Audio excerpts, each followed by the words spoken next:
Welcome back to the trending சமையல். நான் உங்கள் அலமையில் பேசுகிறேன். எப்படி இருக்கீங்க ஃப்ரெண்ட்ஸ்? நல்லா இருக்கீங்களா? இப்போ அருமையான ஒரு சூப்பரான ஒரு ரெசிபி செய்யலாங்களா? என்ன தெரியுங்களா? நம்ம எவ்வளவோ பகோடா பாவக்கால பகோடா சாப்பிட்ருக்கோம். எவ்வளவோ நம்ம பகோடா சாப்பிட்ருக்கோம் இல்லைங்களா? வெங்காயம் ஆனியன் பகோடா சாப்பிட்ருக்கோம். ஆனால் நம்ம இது ஒரு பிரிஞ்சால வச்சு நம்ம ஒரு பகோடா செய்யலாங்களா? உங்கள் முன்னாடி நான் கத்திரிக்காய் வச்சுருக்கேன். கத்திரிக்காயோட சில ஐட்டம்ஸ் எல்லாம் சேர்த்து நல்ல மழை பேஞ்சிட்டு இருக்கு. இப்போ இந்த நேரத்தில் நல்லா சுட சுட முருன்னு கிறிஸ்பியாக ஒரு பகோடா செய்யலாங்களா? அது எப்படி செய்யலாம்? அதுக்கு என்னென்ன பொருள் ஆட் பண்ணணும் சொல்லிட்டு வீடியோக்குள்ள போய் பார்க்கலாமா? வாங்க போலாம். நம்ம இப்போ பிரிஞ்சால் கத்திரிக்காய் பக்கோடா செய்யறதுக்காக ஃப்ரெண்ட்ஸ் நான் ஒரு 1/4 கிலோ கத்திரிக்காவை எடுத்து நல்லா நீல வாக்கில் நான் அரிஞ்சு வச்சிருக்கிறேன். சொத்த இல்லாமல் நல்லபடியாக எடுத்து நல்லா அரிஞ்சு வச்சிருக்கேன் ஃப்ரெண்ட்ஸ். நல்லா கழுவி வச்சிருக்கிறேன். இதை எடுத்து நம்ம ஒரு பவுலில் நம்ம ட்ரான்ஸ்ஃபர் பண்ணிக்கலாம் ஃப்ரெண்ட்ஸ். ஒரு பவுலில் எடுத்து போட்டுருங்க. உங்களுக்கு எவ்வளோ கத்திரிக்காய் வேணுமோ, உங்கள் வீட்டில் எத்தனை பேர் இருக்காங்களோ அதுக்கு தகுந்த மாதிரி நீங்கள் எடுத்துக்கோங்க. நான் ஒரு 1/4 கிலோ ஒரு 300 கிராம் இருக்கும், அதெல்லாம் எடுத்திருக்கேன். இதில் ஒரு 2 வெங்காயம் ஆனியன் போட்டிருக்கேன். ஆனியனை அப்படியே அதில் போட்டுருங்க. ஆனியன் போடும் போது இதை பாருங்க ஃப்ரெண்ட்ஸ், நல்லா கையில் அப்படியே மேஷ் பண்ணிக்கோங்க. இப்போ பூண்டு சின்னதாக அரிஞ்சு வச்சுருக்கேன் ஃப்ரெண்ட்ஸ், அதையும் இதில் கொட்டிடுங்க. ஒரு 4 பச்சை மிளகாய் நல்லா லைட்டாக இது பண்ணி கீறி வச்சுருக்கிறேன். கருவேப்பிலை கொஞ்சம் போட்டுக்கோங்க ஃப்ரெஷ்ஷாக, அதுவும் போட்டுக்கோங்க. அதுலேயும் இதிலே போட்டுக்கோங்க. கொஞ்சோண்டு கொத்தமல்லி போட்டுக்கோங்க.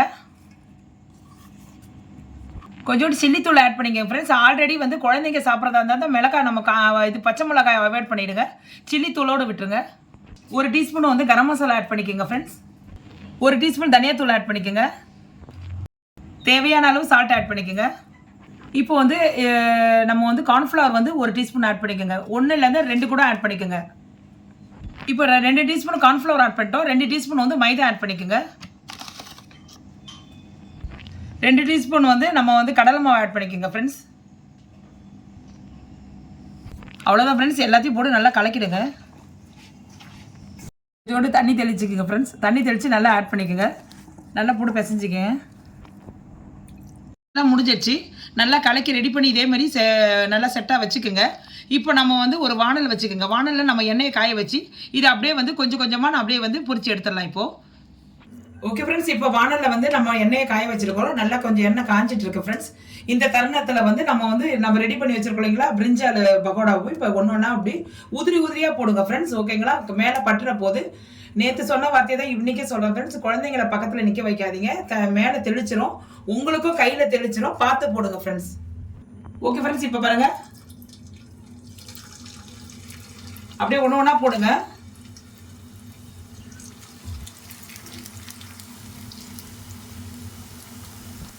சூப்பராக இருக்கும் ஃப்ரெண்ட்ஸ். இது நல்லா கொஞ்சம் இப்போ கிளைமேட் நல்லா இருக்குது. வெளியே கொஞ்சம் மழையும் கிழையுமா இருக்குது. நல்லா குளுன்னு இருக்குது.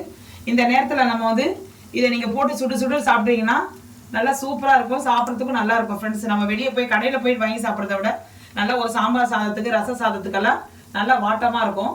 இதை போட்டு நீங்களும் சாப்பிடுங்க. இப்போ நல்லா போட்டாச்சு. கொஞ்சம் நல்லா வேகட்டும், உங்களுக்கு நான் காட்டுறேன். பாருங்கள், நல்லா உங்களுக்கே தெரியும். நல்லா முறிவிச்சு பாருங்கள் எவ்வளோ சூப்பராக இருக்குது பாருங்கள். அதை நான் ஒரு பெரிய அரிக்கரண்டியை வச்சுருக்கிறேன்.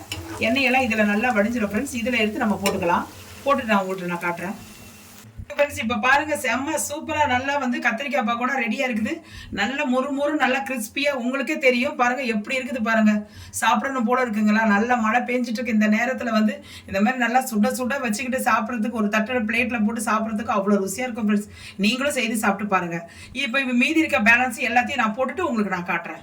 இப்போ பாருங்கள், நம்ம செஞ்சதெல்லாம் நம்ம பகோடா ஒரு தட்டில் கொட்டிக்கலாம். அப்படியே உங்களுக்கு அந்த சவுண்டை மட்டும் காட்டுறேன் பாருங்கள். சவுண்டை பாருங்கள் எவ்வளோ கிறிஸ்பியாக இருக்குன்னு மட்டும் பாருங்கள்.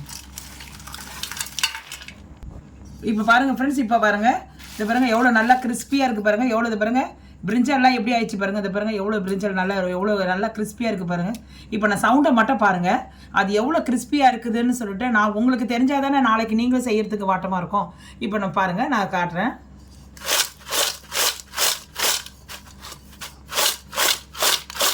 பாருங்கள் ஃப்ரெண்ட்ஸ், சவுண்டை கிறிஸ்பியாக இல்லைன்னா இந்த அளவு சவுண்டு வருமானு மட்டும் தெரிஞ்சுக்குங்க.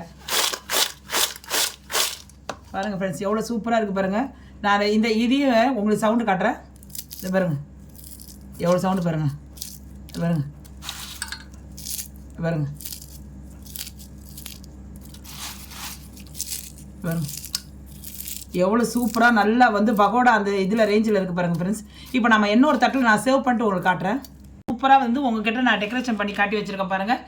நல்லா வந்து கருவேப்பிலையை நல்லா வந்து நம்ம நல்லா வந்து எண்ணெயில் வந்து ஃப்ரை பண்ணி நான் உங்கள் மேலே போட்டிருக்கேன் ஃப்ரெண்ட்ஸ். நல்லா இந்த மழைக்கு நல்லா சுட சுட மொறுன்னு இருக்குது ஃப்ரெண்ட்ஸ். அந்த கருவேப்பிலையோடு நம்ம வந்து அதை சாப்பிடும் போது அதோடைய ருசியே தனி ஃப்ரெண்ட்ஸ். நல்லா உங்கள்கிட்ட நான் நல்லா வந்து கிறிஸ்பியாக கையில் வந்து நல்லா இது பண்ணி காட்டினேன், ப்ரெஸ் பண்ணி காட்டினனால எப்படி இருக்குதுன்னு நீங்களும் பார்த்துருப்பீங்க. இதே மாதிரி நீங்களும் செஞ்சு பாருங்கள். செஞ்சு பார்த்துட்டு குழந்தைங்களுக்கும் நீங்களும் கொடுங்க, நீங்களும் பெரியவங்க எல்லோரும் சாப்பிடுங்க ஃப்ரெண்ட்ஸ். இந்த நல்லா இந்த மழை நேரத்தில் நல்லா சாப்பிட்றதுக்கு நல்லா ருசியாக இருக்கும் ஃப்ரெண்ட்ஸ். ஓகேங்களா ஃப்ரெண்ட்ஸ், இதை நீங்களும் சாப்பிட்டு பாருங்கள், எப்படி இருக்குதுன்னு சொல்லுங்கள்.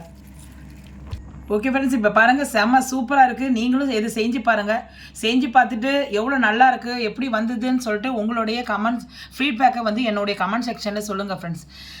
புதுசாக பார்க்குற நண்பர்கள் யாராவது இருந்துச்சுன்னா மறக்காமல் சப்ஸ்கிரைப் பண்ணிவிட்டு ஒரு லைக்கும் ஒன்று போட்டுட்டு பாருங்கள் ஃப்ரெண்ட்ஸ். நீங்கள் இதை வந்து உங்கள் ஃபேமிலி நண்பர்கள் கூட நீங்கள் செஞ்சு பார்த்துட்டு எப்படி வந்ததுன்னு கூட ஒரு அர்ஜென்ட்டாக ஒரு கெஸ்ட்டு வந்துட்டால் கூட வீட்டில் கத்திரிக்காய் இருந்துச்சா சாம்பாருக்கு போடுறதுக்கு எப்படியும் கத்திரிக்காய் வச்சுருப்போம். அந்த கத்திரிக்காய் அரிஞ்சு போட்டு வெங்காயத்தை எப்பயுமே நம்ம வந்து சாம்பாருக்கு போடுற மாதிரி அதுக்கு தேவையான ஒரு இன்க்ரீடியன்ஸ் நல்லா போட்டு கொஞ்சோண்டு வந்து கார்ன்ஃப்ளவர் மாவும் கொஞ்சம் கடலை மாவும் போட்டோன்னா அது ஒரு பகோடா மாதிரி வந்துடும் ஃப்ரெண்ட்ஸ். நல்லா கிறிஸ்பியாக இருக்கும். நீங்களும் செஞ்சு பார்த்துட்டு எப்படி வந்ததுன்னு எனக்கு சொல்லுங்கள் ஃப்ரெண்ட்ஸ். இந்த வீடியோ பிடிச்சிருக்கா பாருங்கள். வீடியோ பிடிச்சிருந்தா லைக் பண்ணுங்கள், ஷேர் பண்ணுங்கள், சப்ஸ்கிரைப் பண்ணுங்கள். மறக்காமல் பெல் ஐக்கனை கிளிக் பண்ண மறந்துடாதீங்க. அது பக்கத்தில் ஆல் என்ற ஆப்ஷன் நீங்கள் டச் பண்ணிங்கன்னா நான் போடுற வீடியோஸு உங்களுக்கு நோட்டிஃபிகேஷனில் அப்லோடில் வரும் ஃப்ரெண்ட்ஸ். ஓகே ஃப்ரெண்ட்ஸ், இதோட உங்களோட விடைபெறும் உங்கள் அலமையில். நாளைக்கு ஒரு புது டிஷ்ஷோடு சந்திக்கிறோம். விடைபெறும். ஓகே தென் பாய்.